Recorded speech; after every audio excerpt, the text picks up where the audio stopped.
Je vous propose de prendre Genèse 14. On va avancer sur le scandale de sa grâce.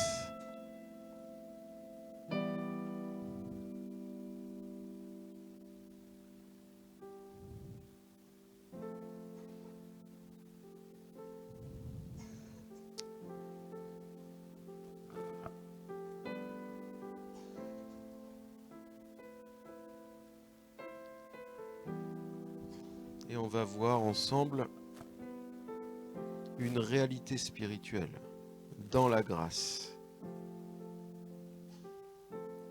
concernant Christ, concernant Abraham, ce qu'il porte en lui et concernant Melchisédek, celui qu'il a représenté.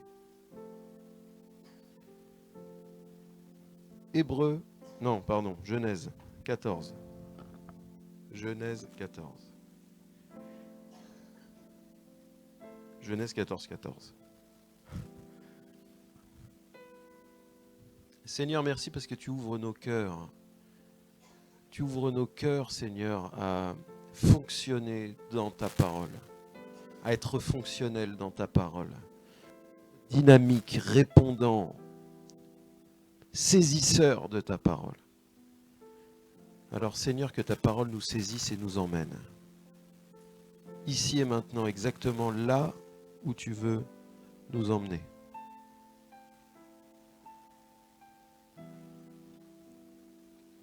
Dès qu'Abraham eut que son frère avait été fait prisonnier, il arma 318 de ses plus braves serviteurs. Alors comme je suis prophète, on voit le chiffre 318 et je pourrais partir dans de grandes explications. Mais non, 318 c'est un chiffre, un nombre.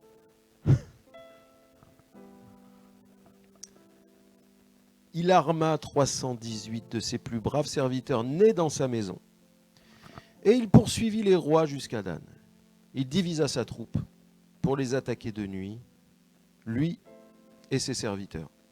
Il les battit et les poursuivit jusqu'à Shoba, qui est à la gauche de Damas.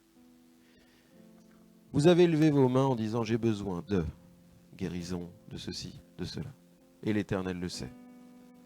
Maintenant, nous savons que Christ a tout accompli. Pourtant, nous ne voyons pas que l'accomplissement total a eu lieu. On se rassure en disant « Oui, mais c'est parce qu'il n'est pas encore complètement revenu nous chercher. La fin de toute chose n'est pas encore là. » Et c'est vrai. Mais en même temps, que ça ne soit pas un prétexte pour devenir tiède, pour nous endormir en disant « Oh, les choses sont comme ça, je vais arrêter de chercher et je vais me contenter de ce que j'ai. » L'apôtre Paul va dire qu'il sait se contenter de ce qu'il a. Il sait être dans l'opulence comme dans la disette. Pourtant, dans l'esprit, l'apôtre Paul ne s'est jamais dit ça. Il s'est dit de ça dans sa condition humaine, tant que sa condition humaine collaborait à la croissance de son esprit, de sa vie spirituelle. Pourquoi ? Parce que l'apôtre Paul avait compris qu'avant d'être une âme décisionnelle, avant d'être un corps, un véhicule, il était un esprit. Nous sommes esprits. Et nous avons besoin, et Christ a payé le prix pour que l'esprit domine notre existence, domine nos relations, domine notre conduite, notre marche et notre perception. C'est pourquoi quand nous gagnons en maturité, notre maturité spirituelle ne se vérifie au final que dans nos rapports humains avec les autres. Tu peux prétendre être très mature dans l'esprit, avoir passé X nombre d'années, vécu tel nombre d'expériences. Si tu es incapable de t'entendre avec ton frère, avec ta sœur, pour X ou Y raison, tu n'es rien. Parce qu'il est dit, si je n'ai pas l'amour, je ne suis rien.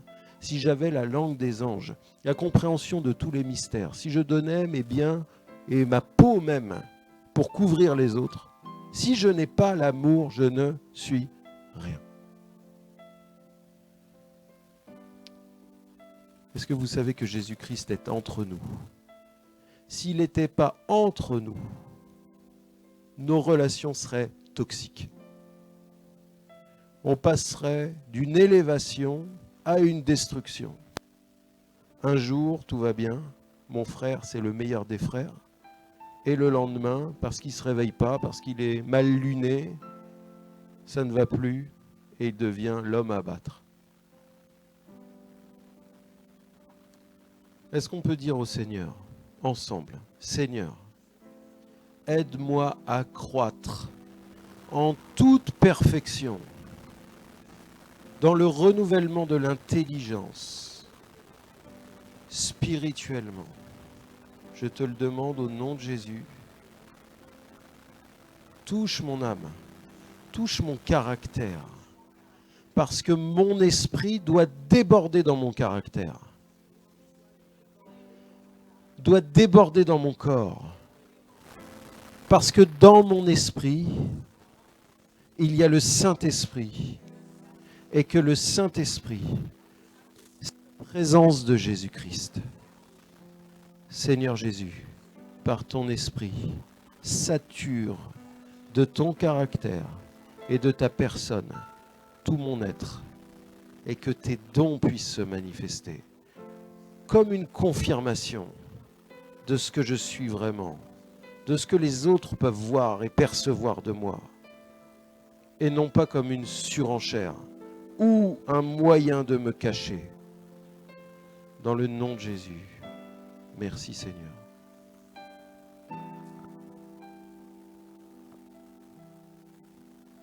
On s'est accordé devant le Seigneur et le Seigneur nous a entendus.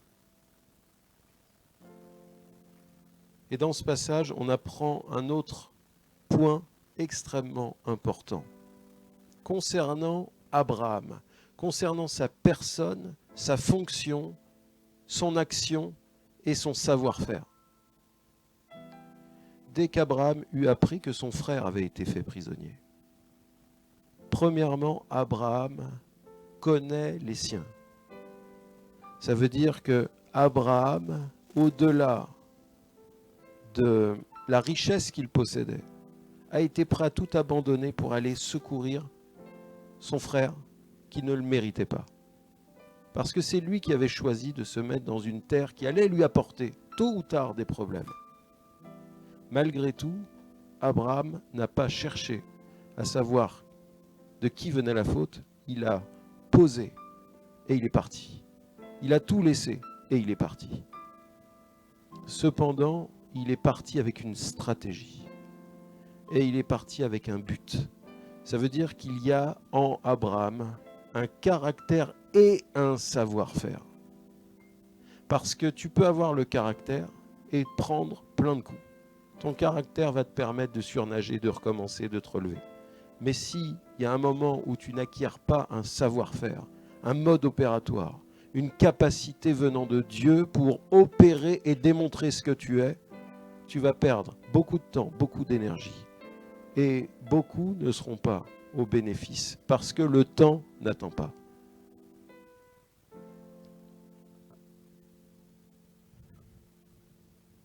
Il arma 318 de ses plus braves serviteurs nés dans sa maison. Et je voudrais attirer votre attention sur le mot arma. En français, on comprend que armer, c'est donner des armes, c'est prendre des armes, c'est équiper, c'est suréquiper, donc en d'autres termes, c'est ajouter, c'est communiquer à quelqu'un ce qu'il n'a pas encore pour pouvoir accomplir l'œuvre à laquelle il est appelé. Nous sommes appelés à être équipés des dons de l'Esprit. Nous sommes appelés à être équipés de sa grâce. Nous sommes appelés à recevoir de lui ce que nous n'avons pas. Et si Abraham a fait la guerre dans la chair, qu'il a arraché le corps pour le ramener chez lui, qu'il a renversé des rois et des armées, qu'il a constitué sa propre armée, il a communiqué un savoir-faire à son armée. Il a communiqué une stratégie, il a donné une part de lui. Est-ce qu'il y a des gens ici qui ont besoin d'une stratégie, qui ont besoin de comprendre pour manifester la grâce que vous avez déjà reçue? Nous avons tant de mal parce que nous refusons la croix. Nous refusons de mourir. Nous refusons de mourir et donc nous refusons de rentrer dans la vie véritable. Nous refusons de perdre et nous ne gagnons pas. Nous concentrons nos prières en disant « Seigneur, je veux gagner. Donne-moi la capacité de gagner » et nous nous obstinons à refuser le seul moyen qui est pour nous un gain. Paul va dire « La mort m'est un gain ». Mais puisque ma présence parmi vous est un avantage, j'accepte de renoncer. J'accepte de me dépouiller. J'accepte de ne pas faire non ma volonté, Seigneur, mais la tienne. Pas ma volonté personnelle, mais celle qui sera au bénéfice d'un plus grand nombre. Et le mot armée en hébreu, c'est rouk. Et ça ne signifie pas surajouter, ça signifie se vider. La stratégie qu'Abraham a communiquée à son armée, aux 318 de son armée, c'est de ne pas prendre des armes, c'est de ne pas s'entraîner à être plus fort, c'est de se dépouiller, de se vider, de renoncer à leurs armes, de renoncer à leurs forces, de renoncer à leur vie. Qui serait assez fou aujourd'hui pour se dire « j'y vais, je vais traverser tout un territoire, je vais me battre et j'ai chez moi des armes, des vêtements, le nécessaire pour traverser, pour dormir, pour manger, mais je vais tout abandonner. » Est-ce que quelqu'un ici peut dire « Seigneur, je veux ce que je t'ai demandé, mais j'accepte ta solution ».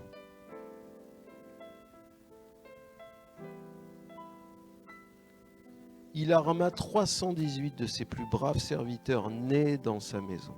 Et il poursuivit les rois jusqu'à Dan. Je m'arrête là pour ce passage, mais vous saurez ce qui se passe après. Il les renverse. Il récupère son bien-aimé. Et au final, Abraham est victorieux. Dans sa faiblesse, Dieu a manifesté sa puissance. Dans ta faiblesse, Dieu va manifester sa puissance. Dans la faiblesse qu'il crée en toi. Pas dans la faiblesse que tu vas fabriquer pour le lui présenter comme un trophée. Pas dans un dépouillement personnel, mais dans un dépouillement volontaire. Tu veux les dons de l'esprit. Dieu veut que tu aies les dons de l'esprit. Dieu veut t'équiper des armes invisibles que l'on retrouve dans Éphésiens chapitre 6. Mais pour ça, tu dois te présenter devant Dieu en disant « Seigneur, je m'abandonne. Seigneur, j'abandonne ma stratégie. J'abandonne mon plan. J'accepte le scandale de ta grâce. » Parce que la clé de ce que je vous partage, c'est le scandale de la grâce qui est un scandale pour la chair. Parce que nous n'obtenons de Dieu que ce que nous sommes prêts à renoncer. L'effort pour abandonner est charnel. Se présenter devant Dieu en disant « Me voici Seigneur. Prends, enlève, rajoute, fais ce que tu veux. Je m'assois à tes pieds. » Ça, c'est spirituel. Être prêt à ne pas être prêt et venir quand même devant Dieu, c'est là où la grâce va couler. Et nous sommes devant des forteresses de pensée. Chrétiens, pas chrétiens, nous sommes devant des forteresses de pensée. Quelqu'un qui est dans le monde, enfoui jusqu'au cou dans le péché, mesurant le mal qu'il fait, courra sans difficulté à la grâce s'il est touché par le Saint-Esprit. Mais le chrétien que le diable a enfermé dans des forteresses de légalisme, en lui apprenant comment prier, comment parler, comment dire tout ce qu'il faut pour te donner une fausse image de toi, pour t'enfermer, que tu empêches, pour t'empêcher de toucher à la substance de la grâce. Tu vas passer ta vie chrétienne à sentir un doux parfum, sans en manger le fruit. On peut faire toutes les conférences de réveil que l'on veut, tous les mouvements que l'on veut, prophétiques et pas prophétiques. Si on ne comprend pas ce principe, les réveils ne tiendront pas. Ils s'enchaîneront, ils ne tiendront pas. Ta vie s'enchaînera, elle ne tiendra pas. Les promesses seront là, elles vont passer, tu vas les regarder passer, tu vas en prendre une, elle va faner dans ta main. C'est pourquoi il est temps d'entrer dans les profondeurs de la grâce, d'accepter ce qui est scandaleux pour la chair. Parce que le diable a levé des armées de pharisiens, connaissant la loi, connaissant la parole, connaissant la définition de la grâce, mais en reniant ce qui en fait la force, pour enfermer les gens, le peuple de Dieu, dans des prisons dont eux-mêmes n'ont pas la clé. C'est pourquoi ne blâmons pas celui qui n'a pas la clé et qui est enfermé avec toi. Cherche plus loin. Arrête de chercher qui est bien, qui est mauvais, qui est méchant. Parce que nous avons tous été rachetés par un même sang. Nous n'avons pas tous la même connaissance, pas tous la même révélation. Mais la profondeur de ta révélation dépend de la profondeur de ton acceptation de la croix. Et la croix, personne ne l'a vue. Personne. Aucune d'entre nous, naturellement, ne va trouver le réflexe de se dire « à la croix, ça c'est pour moi ». Il faut beaucoup de temps, beaucoup de blocage, hélas, beaucoup de souffrance pour se dire « j'ai réussi à m'en sortir jusque-là ». Mais je sens qu'au fond de moi, je me mens à moi-même. Au fond de moi, je ne suis pas la personne que je devrais être. Je suis devenu quelqu'un d'autre. J'ai accepté que la pensée qui m'environne façonne de moi, sur mon visage, un autre visage. Dans mon caractère, un autre caractère. Et Christ est mort pour que le masque tombe.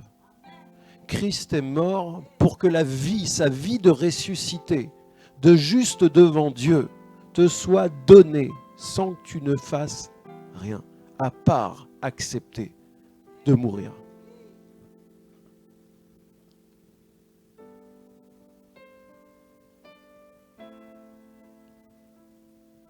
Après avoir combattu les rois, après avoir remporté le butin, Abraham va avancer et il va rencontrer un homme, sortant de nulle part, n'ayant ni père ni mère, ni généalogie.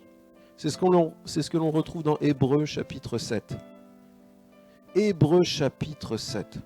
Est-ce qu'on peut, je vais vous le lire, mais est-ce qu'on peut rentrer dans ce texte vraiment ensemble? Est-ce qu'on peut rentrer dans l'esprit de ce texte? Hébreux chapitre 7.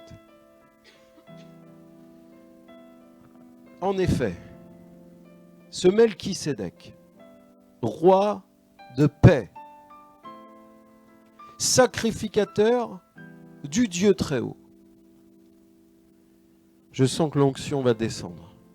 Je sens que l'onction commence à descendre. L'onction de la grâce, du scandale, des reins d'Abraham. Est-ce qu'on est ensemble? Est-ce qu'on peut lever la main et dire « Seigneur, tu es merveilleux. Seigneur, ma vie ne sera plus la même à partir de ce jour. Seigneur, je vais changer de palier. Seigneur, je vais téléporter dans une autre dimension de ma vie spirituelle. Seigneur, je ne sais pas ce qui va se passer, mais je reçois. Seigneur, j'ai soif de recevoir et d'être déjà ailleurs de ce que je suis maintenant. Là où la maladie ne va pas me suivre, là où les pensées sombres vont perdre ma trace. Je ne vais pas chercher à les semer, mais je serai semé par l'eau de la parole, par le sang de l'agneau et par le scellement du Saint-Esprit.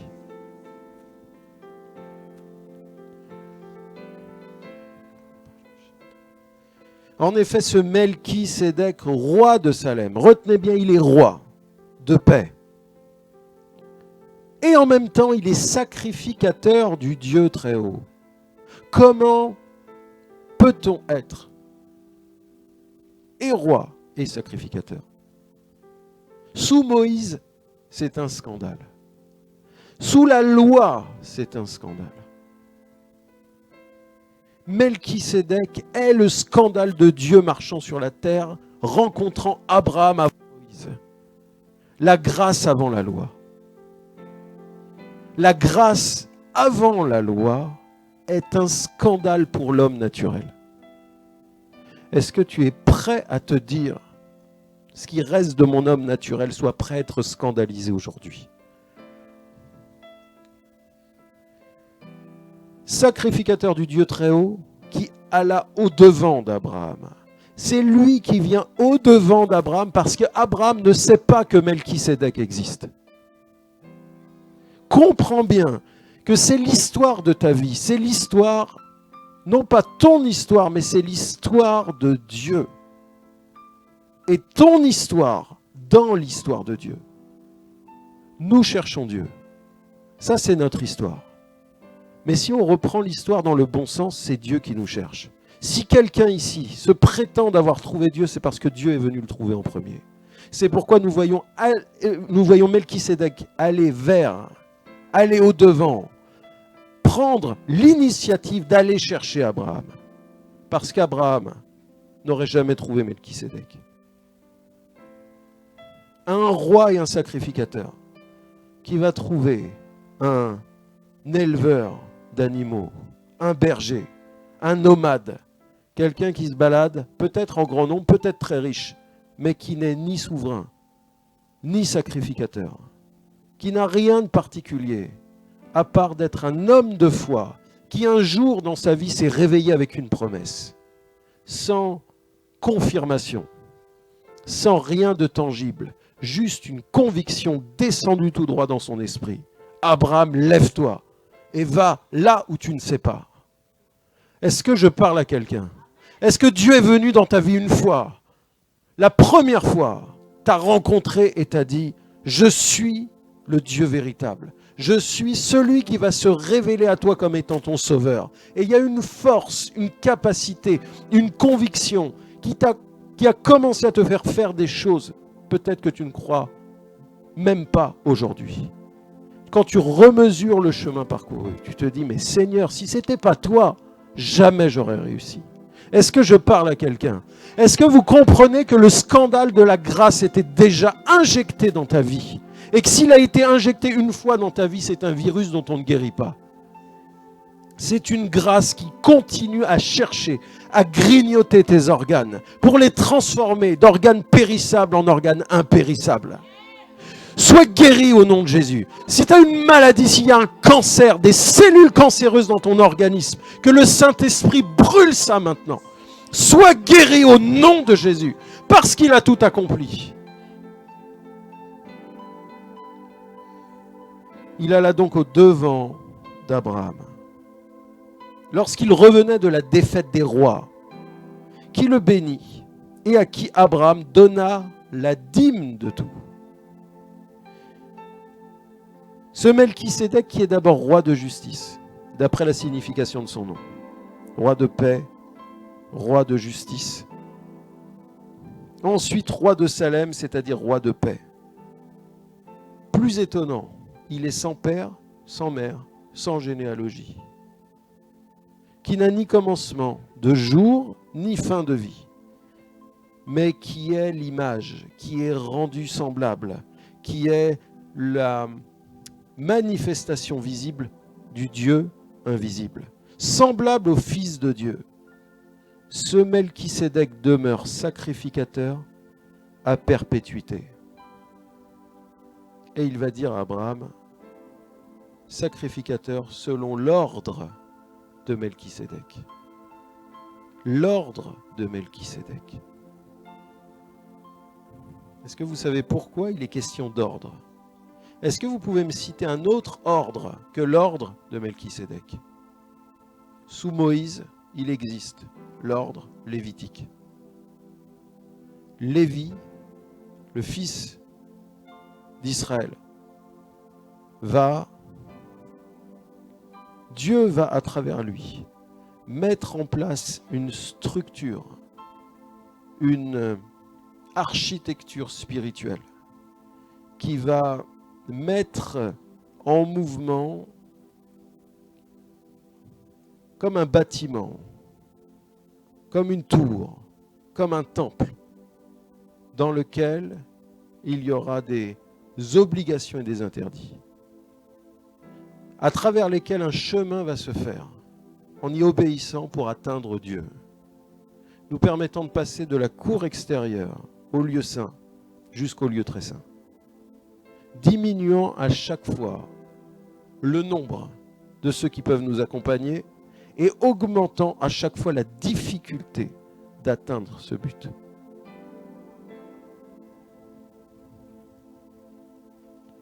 Je pense que vous connaissez ça. C'est la dispensation mosaïque. Moïse, le prophète de Dieu, va prophétiser selon la loi. Tous les prophètes de l'ancienne alliance vont avoir comme référentiel la loi. Ils vont prophétiser selon les bénédictions et les malédictions de la loi. Pour arriver à voir que dans ta vie, Dieu t'appelle à avoir un enfant, il va chercher le point de contact dans la loi qui permet à une femme d'enfanter ou qui bloque l'enfantement.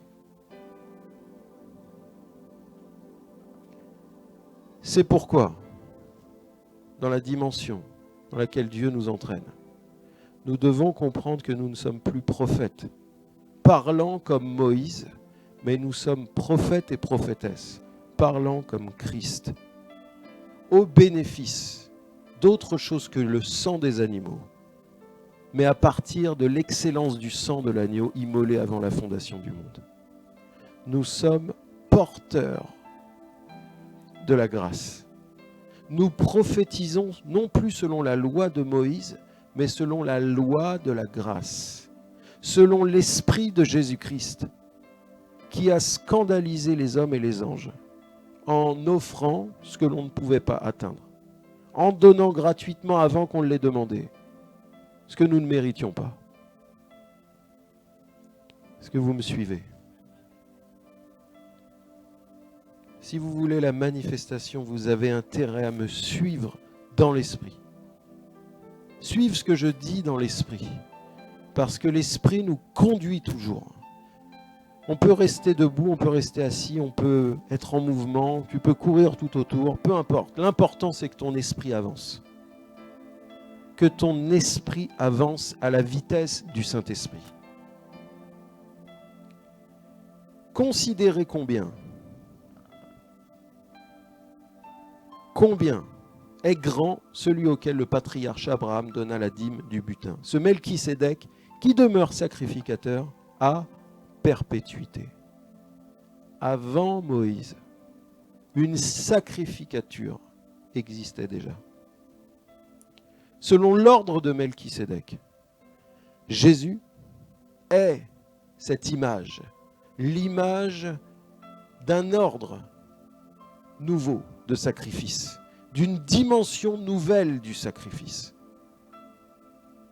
Mais si on regarde chronologiquement les choses, et c'est là où j'ai besoin de votre intelligence et de votre attention, où votre corps, vos émotions, vos pensées ont besoin de collaborer pour rentrer dans la compréhension du tout accompli de Christ, qui n'est pas l'hypergrâce, mais qui est la grâce accomplie dans laquelle nous sommes invités à rentrer, à naviguer, à avancer, à découvrir et à bénéficier.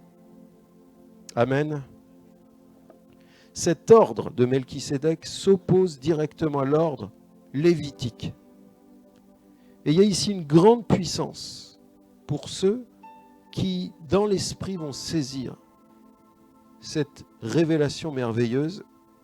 Lévi et l'ordre de la sacrificature lévitique sont ceux qui, sous Moïse, vont percevoir la dîme. C'est une tribu mise à part d'adorateurs, sacrificateurs, qui n'ont pas de terre. Leur terre, c'est l'Éternel. C'est pour ça que Lévi connecte avec nous en apparence seulement. Nous sommes des sacrificateurs. Nous sommes des adorateurs. Nous sommes un peuple de sacrificateurs. C'est ce que nous dit la Nouvelle Alliance. Et ceux qui servent dans le temple vivent du temple. Ceux qui servent le Seigneur vivent de leur service. C'est ce que l'apôtre Paul va dire. Il est normal de ça. Pourtant, à l'époque de Moïse, il était impensable qu'un Lévite travaille, fasse quelque chose de plus, au-delà des jours, des heures et de la loi qui était décrite. S'il sortait de là, même sa vie était en danger. Paul va être souverain sacrificateur, selon l'ordre de Melchisédek, sous la grâce de l'agneau immolé. Parce que alors même, lui plus que tous les autres, méritait de vivre du service qu'il rendait à Dieu. À plusieurs reprises, il va dire « Je ne serai pour vous aucunement une charge ».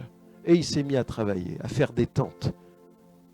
Il a scandalisé parce qu'il avait compris le scandale de la grâce. Lui qui était juif plus que tous les juifs. Est-ce que vous comprenez que ce scandale parle du scandale de la maladie dans ton corps, des pensées tordues dans ton âme, des divisions au sein de ta famille? On a tous ici dans nos familles, dans nos relations, vécu des scandales. Si nous avons su absorber ces scandales, nous devons répandre le scandale de la grâce.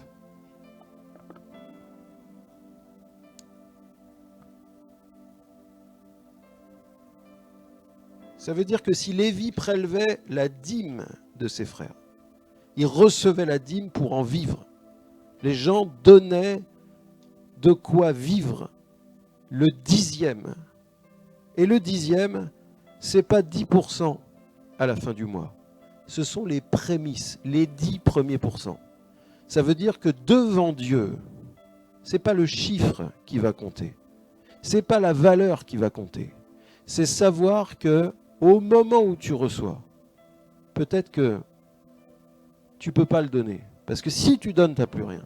C'est justement là qu'il faut comprendre que ces 10% sont les 10 premiers, les prémices.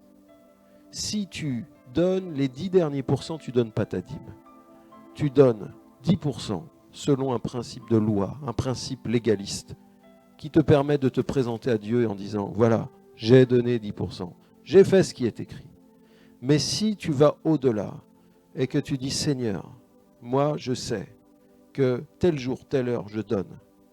Parce que c'est le moment où je reçois, et c'est au moment où je reçois que je donne tes greniers, ta santé, ta vie, ton histoire, le mouvement de vie de Christ dans ton existence ne s'arrêtera pas. Il sera toujours renouvelé. Rappelez-vous de la veuve à qui le prophète a dit, tu vas mourir avec ton enfant peut-être, il ne te reste plus rien peut-être, mais tu dois me donner à moi d'abord. Et les gens de ce monde ont volé le peuple de Dieu, ont cherché, au début du mois, les gens reçoivent leur argent, j'ai demandé une offrande spéciale, Dieu m'a dit que c'est une arnaque complète. Mais la réalité spirituelle derrière, et la réalité spirituelle, c'est que cette veuve devait connecter sa vie à celui qui avait reçu la promesse de traverser les périodes de crise. Parce que le prophète était celui qui avait reçu d'aller dans le torrent de Kérit, où il serait nourri miraculeusement. Ainsi, la veuve a semé une source miraculeuse en Dieu lui-même. le scandale de la grâce. On n'est pas tous dans le Nouveau Testament, il y en a dans l'Ancien qui ont vécu de très près le scandale de la grâce et qui ont compris avant les autres. C'est pour ça qu'ils ont été exécutés. Ésaïe a été scié en deux dans un tronc d'arbre. Le prophète Ésaïe, parce qu'il avait compris que le serviteur de l'Éternel ne viendrait pas comme un guerrier pour éclater les Romains, il viendrait comme une faible plante. Il a annoncé le découragement, qui était pour Dieu un encouragement puissant. Une armée de dépouillés, une armée de personnes qui se vident, qui ont des armes et qui jettent tout. Comme David, on lui donne une armure de fort guerrier et il part avec une pierre dans la main. Est-ce que vous comprenez le désordre, le chaos, l'informe et vide qui règne dans la pensée du corps de Christ et qui fait que nous sommes dépouillés non selon Dieu, mais selon le diable? Est-ce que quelqu'un est prêt aujourd'hui à relever l'autel de l'Éternel, à relever de 12 pierres qui sont pour nous les 12 apôtres, qui sont pour nous les serviteurs, les envoyés de Christ, dont nous sommes les disciples, de près ou de loin? Nous participons à la même onction, celle que Christ a reçue d'en haut.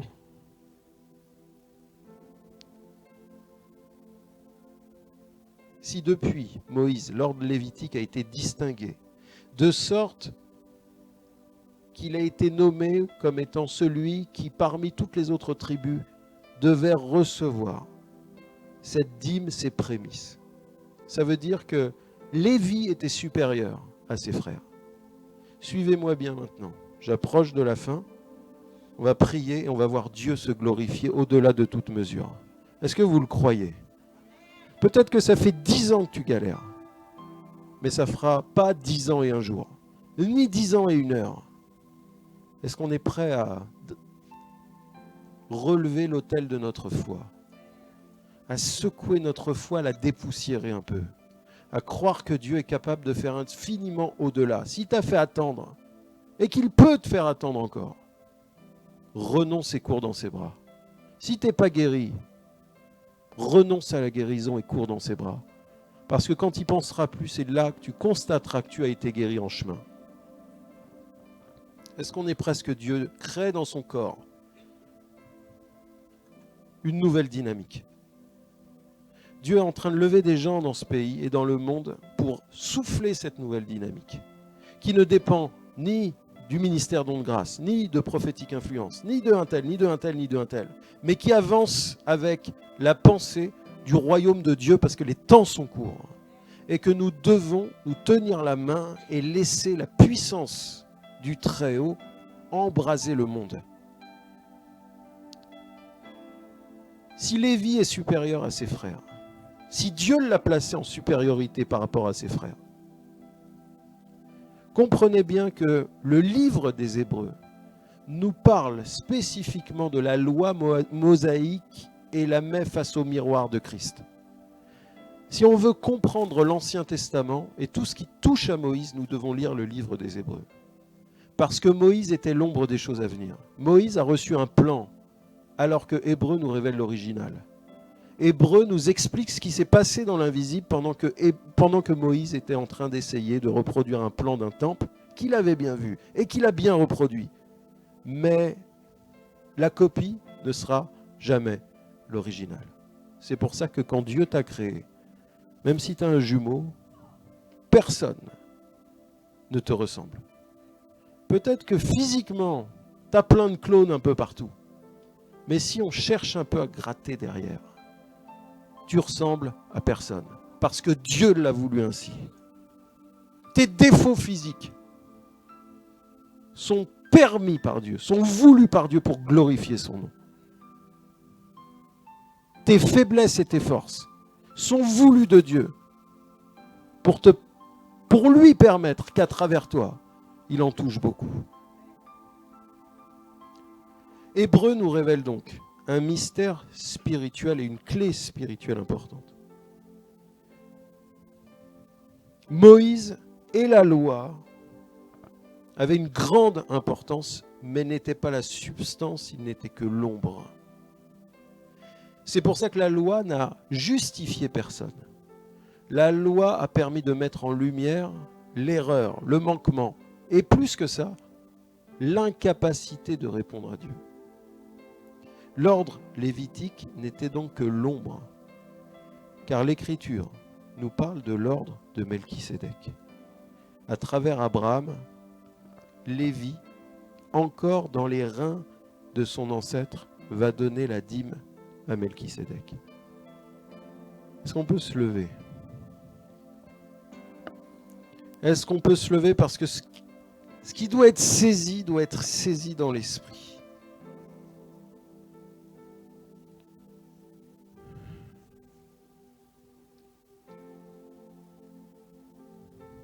Mets-toi bien dans ton esprit, mets-toi bien physiquement, comme tu as besoin, mais ne passe pas à côté.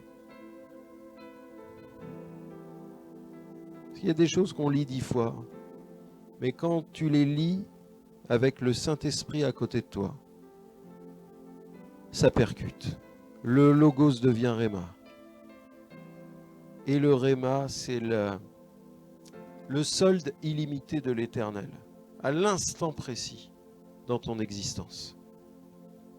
L'ordre de Melchisédek. C'est ce que nous dit toujours Hébreux, chapitre 7.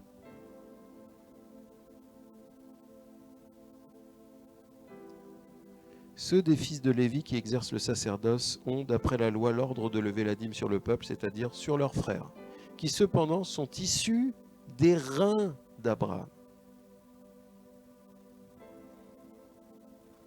Abraham, Isaac, Jacob. Jacob, Israël, les 12 tribus. Abraham n'avait absolument aucune notion de ce qui sortirait de lui.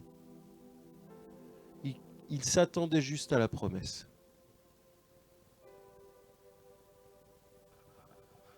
Il s'attendait juste à la promesse. Est-ce qu'il y a des gens ici qui s'attendent juste à la promesse?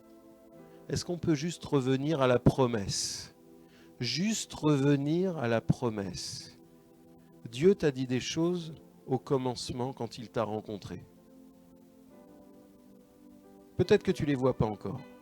Et parce que tu ne les as pas vus, tu as commencé à parler à sa place, à faire ses plans à sa place, à te cacher derrière l'Éternel, à te dire « Seigneur, je vais chercher le don de prophétie, je vais chercher le don de guérison et je serai guéri. Et j'obtiendrai le but. » C'est pourquoi le chrétien peut se cacher derrière des dons, derrière les dons que Dieu veut te donner. Mais j'ai dit qu'aujourd'hui, le Seigneur m'avait fait venir ici pour que les masques tombent. Toute espèce de masque. C'est difficile de laisser tomber un masque. Parce qu'on ne peut pas faire tomber un masque sans la croix. Tu peux retirer un masque, mais le garder dans ta main. La croix brise le masque. La croix te prive de la possibilité de le remettre un jour. Quand nous rentrerons dans le temps de prière, nous allons avancer comme des gens dépouillés.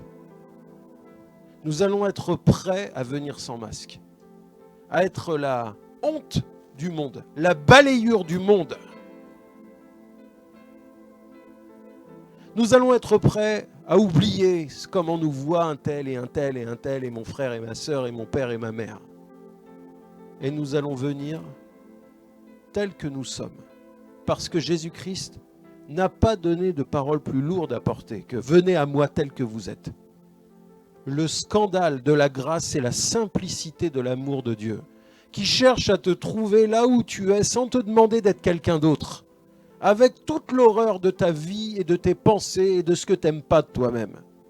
Parce qu'il sait que tu ne peux te guérir ni te sauver toi-même, mais il sait que le salut est attaché étroitement à la guérison, et que le tout est attaché étroitement à la délivrance.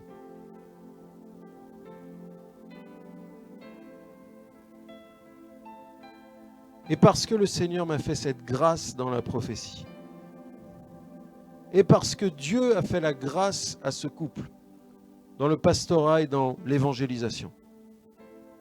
Je sais que dans l'esprit, ils ont prié et ils ont orienté cette réunion dans la délivrance. Ils attendent des choses pour vous. Ils ont déposé sur l'autel, on ne s'est pas parlé avant, on a échangé brièvement, mais ce que je vous dis, pourront vous dire c'est faux ou c'est vrai. Ils ont fait un autel devant toi, un autel de prière, avec des noms dessus. Ils ont placé telle et telle personne avec son bébé, avec son petit, avec sa famille. Ils ont placé elle et ils ont placé elle. Et je vois les choses en train de se former autour d'eux, toujours autour de ce canapé, de cette histoire de canapé, de lieu de vie. Il y a un lieu de vie important chez vous, il y a une grâce importante chez vous. C'est pour ça que votre ministère s'appelle Don de grâce. Et le Seigneur travaille vos vies, vos cœurs, pour que vous puissiez vivre, être un témoignage silencieux de la grâce de Dieu. Et Dieu va le faire. Soyez certains que Dieu va le faire.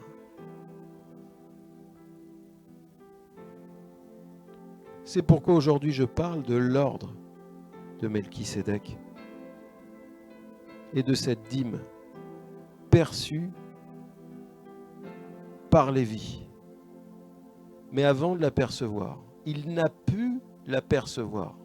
La loi de Moïse, l'ordre lévitique, n'a pu exister qu'à cause de l'ordre de Melchisédek. Parce que la légitimité de Lévi à percevoir la dîme ne s'est déclenchée que lorsqu'Abraham a donné la dîme de tout à Melchisédek, portant dans ses reins Isaac, Jacob devenu Israël, donnant naissance à Lévi, lui-même donnant naissance à l'ordre lévitique. Est-ce que vous comprenez ce qu'il y a dans vos reins? Si ces choses sont réelles pour Abraham, est-ce que quelqu'un peut empêcher que ce soit réel pour toi? Ça signifie que si c'est vrai pour Abraham qui s'est approché de Christ à travers Melchisédek, quelqu'un, et je dis quelqu'un, et je sens que l'onction va balayer cette pièce, balayer ta vie, ton temple et ses recoins. Non pas pour faire du mal, mais pour laisser la place à celui qui doit régner dans le temple. À celui qui doit régner dans le temple. La délivrance, c'est renverser les idoles qui sont dans le cœur, qui sont dans le corps. C'est décapiter les idoles, non pas comme l'ont fait les musulmans dans beaucoup d'endroits, mais comme le font les chrétiens dans le cœur et dans l'âme. Parce que nous opérons dans l'esprit. Nous ne détruisons pas la pierre et le sang, nous détruisons les forteresses de raisonnement. Nous renversons les puissances spirituelles en vertu des armes spirituelles qui sont puissantes en vertu de Christ. Parce que toute notre vie dépend de l'autel de la croix, de laquelle nous tirons notre vie, notre mouvement et notre être. Et le Saint-Esprit est notre puissant soutien. Et je dis, le Saint-Esprit est notre puissant soutien. Merci Saint-Esprit.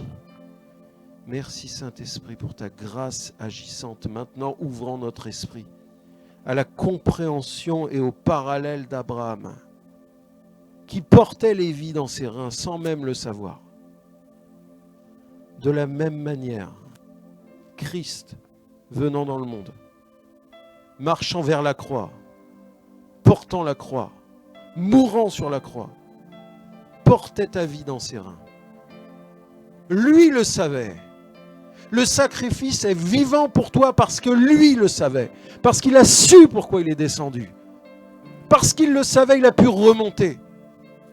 Parce qu'il était porteur de la grâce du Père, l'image parfaite du Dieu invisible. Il y a plus que Moïse dans le corps de Christ. Moïse lui-même est apparu à Christ. Lui-même a fléchi. Lui-même sachant parfaitement que tout son ministère reposait sur la grâce qui devait être manifestée dans les temps favorables. Et nous sommes dans ces temps favorables où tout le corps de Christ sera guéri. Il y a un jour qui vient où nous serons guéris, où nous serons tous guéris, où les médecins viendront comprendre comment ça se fait que quelqu'un qui a une maladie dans son sang, qui a du diabète, qui a les os tordus, ont d'un seul coup été rétablis et guéris parfaitement, sans opération chirurgicale, sans ouvrir la chair, parce que dans l'esprit, la croix a parlé. La croix a parlé. Le sang de la grâce a parlé. Tu as besoin aujourd'hui de comprendre dans ton esprit la profondeur du scandale de la grâce qui t'a fait porter dans les reins de Christ, lui-même n'ayant pas d'enfant selon la chair, pour enfanter une multitude de fils et de filles qui sont ses frères et ses sœurs à la gloire de Dieu le Père. Alors tu vas élever ta voix. Tu vas élever ta voix et remettre sur l'autel de ta vie la juste place du scandale de la grâce. Et nous allons prier. On va prier ensemble. On va prier ensemble.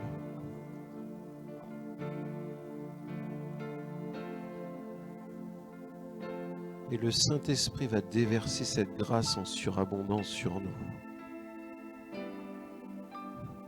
Parce que la vie chrétienne ne commence pas par une course, elle commence par être assis en Christ, dans l'œuvre accomplie de la croix, dans la restauration de la croix, dans la découverte de la vie de résurrection qui va te permettre ensuite, dans un second temps et pas dans le premier, de te mettre à marcher, puis courir.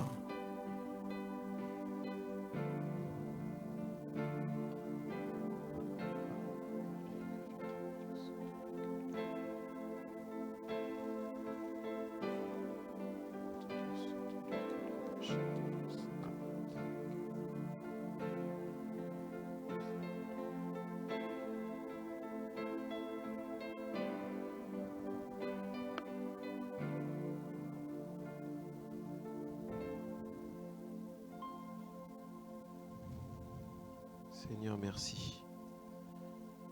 Merci Seigneur. Est-ce qu'on peut prier ensemble avant que l'on prie pour vous? On va prier tous ensemble.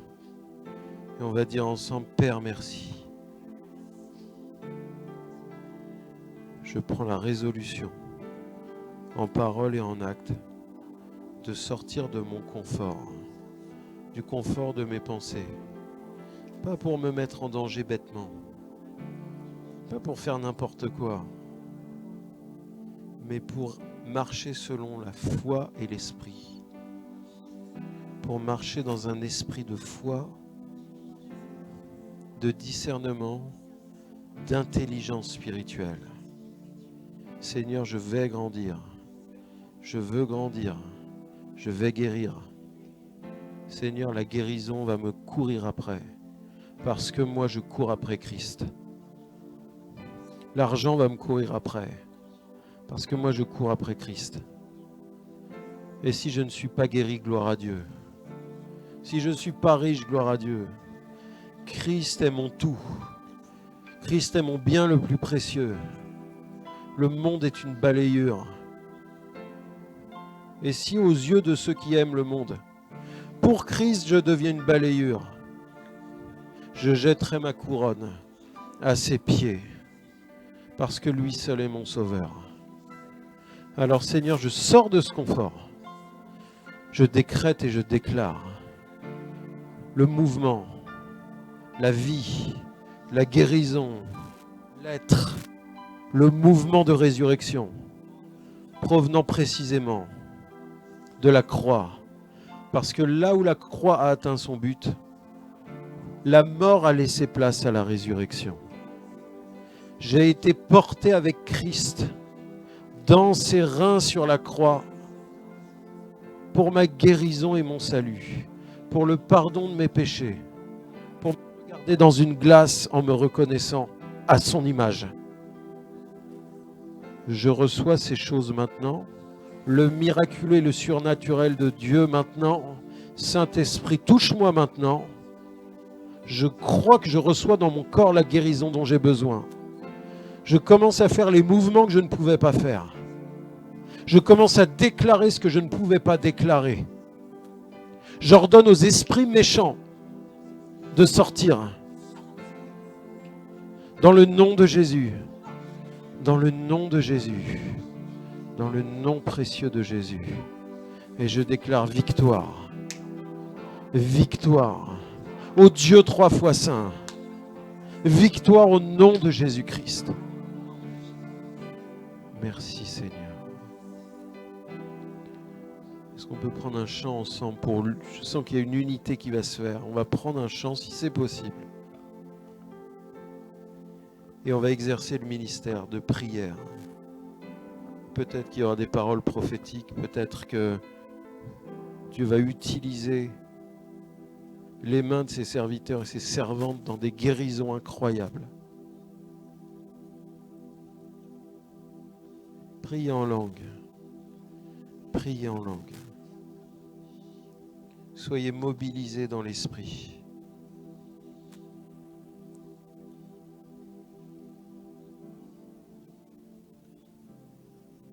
Commencez à voir la guérison venir. Parce qu'elle est là. Elle est là, elle doit juste sortir de son emballage. Elle doit juste passer de l'esprit dans l'âme, dans les pensées, dans le corps. Parce que les démons ne sont pas dans l'esprit chrétien. Ils ne peuvent pas être là où est le Saint-Esprit. Alors ils répandent des maladies dans des organes, dans des endroits, que ce soit dans l'âme ou dans le corps. Mais là où le Saint-Esprit sature de la vie de Christ, l'ennemi s'enfuit. L'ennemi s'enfuit.